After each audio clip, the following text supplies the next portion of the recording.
രണ്ട് കാര്യങ്ങൾ. ഒന്ന്, ഞാൻ വിജയുടെ ഒരു കടുത്ത ആരാധകനാണ്. അത് വിജയ് എന്ന വ്യക്തിയുടെയും വിജയ് എന്ന സിനിമാ താരത്തിൻ്റെയും. സിനിമാ താരം കൂടുതൽ ജനങ്ങൾക്ക് അല്ലെങ്കിൽ തമിഴ് മക്കൾക്ക് കൂടുതൽ ഗുണമുള്ള സിനിമകളാണ്. വിജയ് കൂടുതൽ വരണമെന്നും എൻ്റെ ആഗ്രഹം. നമ്മുടെ നാട്ടിൽ റൈറ്റ് വിങ്ങും ലെഫ്റ്റ് വിങ്ങും ഉണ്ട്.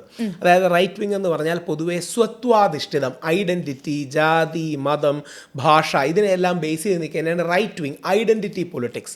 ലെഫ്റ്റ് വിങ് എന്ന് പറഞ്ഞാൽ ഇക്കണോമിക്സ് അഥവാ സാമ്പത്തികം തുടങ്ങിയ കാര്യങ്ങൾ, ലെഫ്റ്റ് വിങ് പാർട്ടീസ് എന്ന് പറയുന്നത്. വിജയ് വലിയൊരു മുതൽക്കൂട്ടായിരിക്കും അവിടുത്തെ ഒരു സെൻറ്റർ ലെഫ്റ്റ് എന്ന് പറയുന്ന സ്പെക്ട്രത്തിന്. ഉദാഹരണം, കമലഹാസൻ സെൻറ്റർ ലെഫ്റ്റ് ആണ്, വിജയ് സെൻറ്റർ ലെഫ്റ്റ് ആണ്, എന്നാൽ രജനീകാന്ത് സെൻറ്റർ റൈറ്റ് ആണ്. അതായത് കമലഹാസൻ കൂടുതൽ കോൺഗ്രസിനോട് ചേർന്ന് നിൽക്കുന്നതും രജനീകാന്ത് കൂടുതൽ BJP-യോട് ചേർന്ന് നിൽക്കുന്ന സ്പേസാണ്. വിജയ് അതേപോലെ ഒരു സെൻട്രൽ ലെഫ്റ്റ് സ്പേസിൽ നിൽക്കുമെന്നാണ് ഇപ്പം നമ്മൾ മനസ്സിലാക്കുന്നത്. ഭാവിയിൽ മാറുമെന്ന് അറിയില്ല. അപ്പോൾ എനിക്ക് കക്ഷി രാഷ്ട്രീയത്തിൽ താല്പര്യമില്ല, പക്ഷേ ഈ പബ്ലിക് പോളിസിയിൽ താല്പര്യമുണ്ട്. ഇത്തരം വിഷയങ്ങളിൽ ഇടപെടാൻ താല്പര്യമുണ്ട്. അതെ, ഇതിപ്പോൾ നമ്മളിപ്പോൾ ഇതേ കാര്യങ്ങൾ തന്നെ പറയുകയാണെങ്കിൽ ഈ കമൻറ്റ് ബോക്സസ് നോക്കുകയാണെങ്കിൽ ഞാൻ കണ്ടിട്ടുണ്ട് പല ഫേക്ക് അക്കൗണ്ട്സിൽ നിന്ന് കമൻസ് വരുന്നത്. ചിലപ്പോൾ അവർ ഇപ്പോൾ ഒരു മുസ്ലിം നെയിം ഇട്ട് നേരെ ഓപ്പോസിറ്റ് ആയിട്ട് കമന്റ് ഇടും, അതുപോലെ ഹിന്ദു നെയിം ഇട്ടിട്ട് കമന്റ് ഇടും. ബട്ട് എനിക്കിത് കാണുമ്പോൾ തോന്നുന്നില്ല ഇവരൊക്കെ യഥാർത്ഥ മുസ്ലിംസോ യഥാർത്ഥ ഹിന്ദുക്കളോ ആണെന്ന്. വെറുതെ ഒരു കലാപം. പെട്ടെന്ന് ശ്രദ്ധിച്ചാൽ മതി, 90% ഫേക്ക് അക്കൗണ്ടിൽ നിന്ന് വരുന്നതായിരിക്കും ഈ ഹേറ്റ്രഡ് സ്പ്രെഡ് ചെയ്യുന്നത്. അതെ. രണ്ട്, ഇപ്പോൾ എനിക്ക് തോന്നുന്നു ഏത് സിനിമയിലാണ് നമ്മുടെ ധ്യാനും നിവിനും ഉള്ളൊരു സിനിമ ഉണ്ടായിരുന്നല്ലോ, നിവിൻ മറ്റേ ആടുജീവിതം പോലെ വെളിയിൽ പോകുന്നത്, മലയാളി ഫ്രം ഇന്ത്യയിലാണെന്ന് തോന്നുന്നു. അതിൽ കൃത്യമായിട്ട് കാണിക്കുന്ന ഒരു സീനുണ്ട്. ധ്യാൻ, അതായത് ഈ തീവ്ര ഹിന്ദുത്വവാദി ഇസ്ലാമിക പേരിൽ എന്തെങ്കിലും പ്രകോപനപരമായ കമന്റ് ഇടും, ഇതേപോലെ തീവ്ര ഇസ്ലാമിസ്റ്റ് ഹിന്ദു പേരിൽ എന്തെങ്കിലും പ്രകോപനപരമായ കമന്റ് ഇടും. എന്നിട്ട് പ്രകോപിപ്പിക്കും. അപ്പോൾ അതൊരു ഭയങ്കര, അത് നമ്മുടെ നാട്ടിലെ ഒരു വലിയ എന്താ പറയുക, ഈ അതിബുദ്ധി കാണിക്കുന്നതാണ്. അതായത് ഏതെങ്കിലും ഒരു തീവ്ര ഹിന്ദുത്വവാദി ഇസ്ലാം പേരിൽ പോയി ഹിന്ദുക്കളെ ചീത്ത വിളിക്കും. അത് കേൾക്കുമ്പോൾ ഹിന്ദുക്കൾക്കൊരു വികാരം ഉണ്ടാണോ, അതാണ് അവൻ്റെ ഉദ്ദേശം. നേരെ തിരിച്ച് ഇതേപോലെ തീവ്ര ഇസ്ലാമിസ്റ്റ് ഹിന്ദു പേരിൽ പോയി മുസ്ലിങ്ങളെ ചീത്ത വിളിക്കും, മുസ്ലിങ്ങൾക്ക് പ്രകോപനം ഉണ്ടാകും. അങ്ങനെ ഒരുപാട്, അതൊരു മനോരോഗമാണ്. അത് യഥാർത്ഥത്തിൽ ഒരു ആഴത്തിലേറിയുള്ളൊരു മനോരോഗമാണ്. അതിൻ്റെ വലിയൊരു എക്സാമ്പിളായിട്ട് ഇതേപോലെ ഞാൻ ദേശീയ മാധ്യമങ്ങൾ വളരെ സെൻസിറ്റീവ് ആയ ചർച്ചയ്ക്ക് ഇരിക്കുമ്പോൾ എന്തോ പറഞ്ഞപ്പോൾ ഒരു ക്രിസ്ത്യാനി അതായത് ഒരു മുസ്ലിം അതിമോശമായിട്ട് യേശു ക്രിസ്തുവിനെ അമ്മ മേരിയെക്കുറിച്ച് പറയുന്നൊരു കമൻറ്റ് ഇത് കണ്ടൊരു ക്രിസ്ത്യാനി പറഞ്ഞു എന്നോട് നാഷണൽ മീഡിയ വർക്ക് ചെയ്യുന്ന ഒരാൾ, കണ്ടില്ലേ നമ്മുടെ യേശു ക്രിസ്തുവിനെ അമ്മ മേരിയെ പറഞ്ഞു. ഞാൻ പറഞ്ഞു, ഒരിക്കലും ഒരു മുസ്ലിമിന് ഇത് ചെയ്യാൻ കഴിയില്ല. വേറൊന്നും കൊണ്ടല്ല, പരിശുദ്ധ ഖുറാനിൽ പരാമർശിച്ചിരിക്കുന്ന ഏക വനിതാ രത്നം യേശു ക്രിസ്തുവിൻ്റെ അമ്മ മേരിയാണ്. ഒരു ചാപ്റ്റർ തന്നെ മേരിയെക്കുറിച്ചുണ്ട്. യേശു ക്രിസ്തുവിനെ പ്രവാചകനായിട്ട് ദൈവീകമായി അംഗീകരിക്കുന്ന ഒരു പുസ്തകമാണ് ഖുറാൻ. അപ്പോൾ ഇത് വേറെ ആരോ ഇട്ടതാണ്. കാര്യം ഇവർ തമ്മിൽ അങ്ങോട്ടും ഇങ്ങോട്ടും സ്പർദ്ധ ഉണ്ടാക്കിക്കാൻ വേണ്ടി ബോധപൂർവ്വം ഇടുന്നതാണ്. അപ്പം നമ്മൾ കേൾക്കുന്ന സാധാരണ ഹിന്ദുവും ക്രിസ്ത്യാനിയും മുസ്ലിമും വിശ്വാസമുള്ളവനും വിശ്വാസം ഇല്ലാത്തവനും മനസ്സിലാക്കേണ്ടത്, ഇത്തരം കാര്യങ്ങളെ വെച്ച് നമ്മളെ തമ്മിൽ തല്ലിപ്പിക്കാൻ നോക്കുന്ന ഒരുപാട് പേരുണ്ട്. ഞാൻ ഇനിയും ഒരു എക്സാമ്പിൾ പറയാം. ഇപ്പം കുറച്ച് വർഷം മുമ്പത്തെയാണ്, ഞങ്ങളടക്കം ഇടപെട്ട് നിർത്തിയതാണ്. സ്വാമി അയ്യപ്പന്, അതായത് വളരെ മോശമായിട്ട് അയ്യപ്പനെക്കുറിച്ച് ഒരു ഫേസ്ബുക്ക് പോസ്റ്റ് വരികയുണ്ടായി. തിരുവിതാംകൂർ ദേവസ്വം ബോർഡിൻ്റെ അടക്കം ശ്രദ്ധയിൽപ്പെട്ടു. അതായത് പറയാൻ പോലും കഴിയാത്തത്ര മോശമായൊരു സാധനം ഒരു ക്രിസ്ത്യൻ പേരിൽ നിന്ന് ആയിരുന്നു. ഇപ്പോൾ അല്ല, ഒരു 10 വർഷം മുമ്പാണ് ഒരു ക്രിസ്ത്യൻ പേരിൽ നിന്നാണ് വന്നത്. നിയമ നടപടിയൊക്കെ എടുക്കണമെന്ന് പറഞ്ഞു. ഞാൻ അപ്പം തന്നെ പറഞ്ഞു, സാറേ എനിക്കൊരു കാര്യം എനിക്കൊരു സ്മെല്ല് ചെയ്യുന്നുണ്ട്, ഇത് ശരിയാവുന്നില്ലല്ലോ. അവസാനം അന്വേഷണം വന്നപ്പോൾ ഒരു തീവ്ര ഹിന്ദുത്വവാദിയാണ്. അവൻ്റെ റീജിയണൽ ഒരു ഇഷ്യൂ ഉണ്ട്. ആ ഇഷ്യൂവിൻ്റെ പേരിൽ അവൻ അവിടെ ഒരു സ്പർദ്ധ ഉണ്ടാക്കാൻ വേണ്ടി വളഞ്ഞ വഴിയിൽ കയറി ക്രിസ്ത്യാനിയുടെ പേരിൽ ഒരു പോസ്റ്റ് ഉണ്ടാക്കിയിട്ടതാണ്.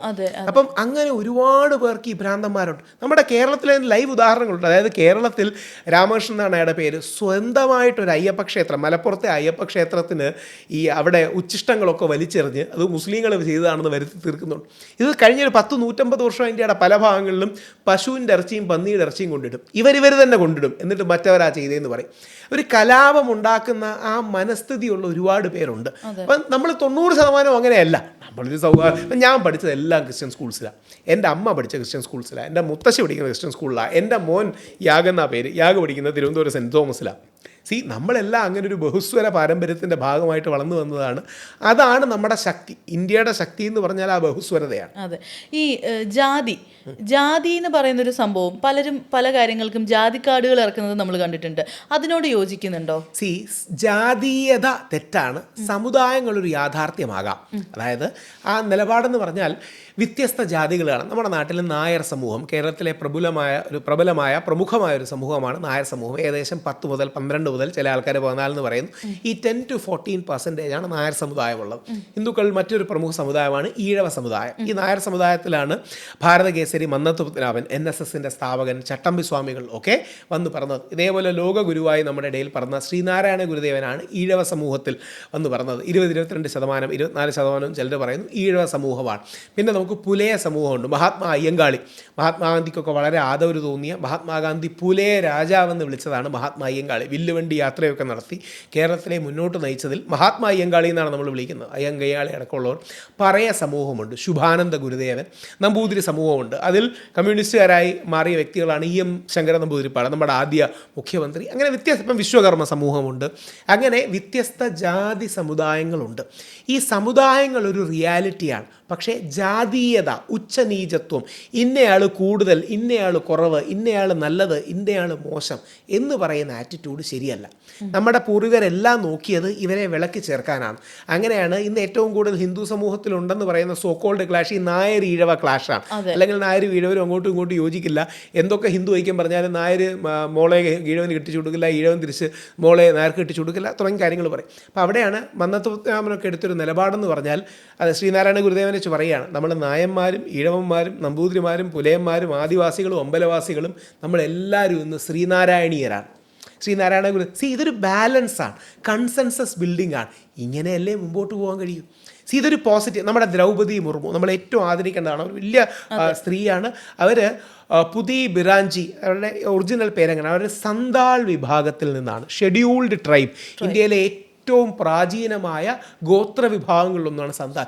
അങ്ങനെ ഒരാൾ നമ്മുടെ പ്രസിഡന്റ് ആകുന്നത് നമ്മുടെ അഭിമാനമാണ്. അല്ലെങ്കിൽ നമ്മുടെ നാട്ടിൽ നിന്നുള്ള KR നാരായണൻ ഏറ്റവും പിന്നോക്ക വിഭാഗങ്ങളിൽ ചരിത്രപരമായി നമുക്ക് ജാതിയുടെ വിഷയത്തിൽ തെറ്റുപറ്റിയിട്ടുണ്ട് എന്ന കാര്യത്തിൽ ഒരു സംശയവുമില്ല. ഉള്ളതുകൊണ്ടാണല്ലോ വിവേകാനന്ദൻ കേരളത്തിൽ വന്നപ്പോൾ നിനക്കൊക്കെ പ്രാന്താണ്. അതായത് വിവേകാനന്ദൻ്റെ കറക്റ്റ് വാക്കെന്ന് പറഞ്ഞാൽ you Malabaris and lunatics you stay in a lunatic asylum. പച്ച മലയാളം പറഞ്ഞാൽ നിനക്കൊക്കെ പ്രാന്താണ്, നീ താമസിക്കുന്നത് ഭ്രാന്താലയത്തിലാണെന്നാണ് വിവേകാനന്ദൻ പറഞ്ഞത്. നമ്മുടെ ജാതീയത കാരണമാണ്. അപ്പോൾ അങ്ങനത്തെ പ്രശ്നങ്ങൾ ഉണ്ടായിട്ടുണ്ട്. പക്ഷേ നമ്മളതിനെ മറികടക്കാനാണ് ശ്രമിക്കേണ്ടത്, ജാതി കാടിലേക്ക് കുറയ്ക്കാനല്ല. അതാണ് അതിലെ പോയിന്റ്. ഇപ്പോൾ രാഹുൽ ഈശ്വർ എന്ന് പറഞ്ഞ് നമ്മൾ യൂട്യൂബിൽ സെർച്ച് ചെയ്യുമ്പോൾ ആദ്യം വരുന്ന ടോപ്പിക്സിലൊന്നാണ് ആരിഫ് ഹുസൈൻ. രാഹുൽ ഈശ്വർ വിസ് ആരിഫ് ഹുസൈൻ. എന്താണ് ശരിക്കും നടക്കുന്നത്? ശരിക്കും ഇസ്ലാമോഫോബിയ നമ്മുടെ നാട്ടിൽ വളരെയധികം വളരുന്നുണ്ട്. ആരിഫ് അടക്കമുള്ള എസൻസിനോട് ബന്ധപ്പെട്ട ആരിഫ് ഈ അടുത്തേക്ക് ഒരു അവാർഡും കൂടെ കിട്ടി, തസ്ലീമാൻ അസ്റ്റിന്, അദ്ദേഹത്തിന് അതിന് അഭിനന്ദനം. പക്ഷേ ആരിഫ് അടക്കമുള്ളവരോട് എനിക്ക് വിയോജിപ്പ്. ആരിഫ് നന്നായി പഠിച്ച കാര്യങ്ങളൊക്കെ പറയുന്നെങ്കിലും ആരിഫ് എക്സ്ട്രീമിലേക്ക് പോവുകയാണ്. അതായത് മറ്റേ നിരീശ്വരവാദ എക്സ്ട്രീമിലേക്ക് പോവുകയാണ്, ഇസ്ലാമോഫോബിയയിലേക്ക് പോവുകയാണ്. അപ്പോൾ ആരിഫിനോടൊക്കെ ഡിബേറ്റ് ചെയ്യുന്നതിൻ്റെ എസൻസ് എന്ന് പറഞ്ഞാൽ, അല്ലെങ്കിൽ ക്വസ്റ്റൻ എന്ന് പറഞ്ഞാൽ, മതവിമർശനമാകാം. നിങ്ങൾക്ക് ഹിന്ദുവിനെയും മുസ്ലിമിനെയും ക്രിസ്ത്യാനിയെയും ബൗദ്ധനെയും എല്ലാവരെയും വിമർശിക്കാം. പക്ഷേ വിമർശനം അധിക്ഷേപമല്ല. അധിക്ഷേപിക്കാൻ പാടില്ല, അപമാനിക്കാൻ പാടില്ല. ഞാൻ എപ്പോഴും പ്രവാചകൻ മുഹമ്മദ് എന്ന് പറയുമ്പോൾ I make it sure that title പ്രവാചകൻ മുഹമ്മദ് നബി സല്ലല്ലാഹു അലൈഹി വസല്ലം എന്ന്. കാര്യം പീസ് ബി അപ്പോൺ ഹിം, അല്ലെങ്കിൽ ആദരസൂചകമായി നമ്മൾ പറയുന്നതാണ്. ദൈവപുത്രനായ യേശു ക്രിസ്തു എന്നാണ് ക്രിസ്ത്യാനികൾ പറയാം. ഞാൻ ഇടയ്ക്ക് യേശു ദേവൻ എന്ന് പറയുമായിരുന്നു. അപ്പോൾ ഒരു പള്ളിയിലച്ഛൻ എന്നെ തിരുത്തി, ഈ ദേവൻ എന്ന് പറയരുത്, യേശു ക്രിസ്തു എന്നാണ് പറയേണ്ടത്, ഞങ്ങൾ അങ്ങനെ ഒരു ടെർമിനോളജിയാണ്. ഞാൻ പറഞ്ഞു ഓക്കെ, എനിക്കെന്താ അതിന് വിരോധം, യേശു ക്രിസ്തു. അപ്പോൾ പരസ്പര ബഹുമാനവും ആദരവിലുമേ നമ്മുടെ രാജ്യം നിലനിൽക്കൂ.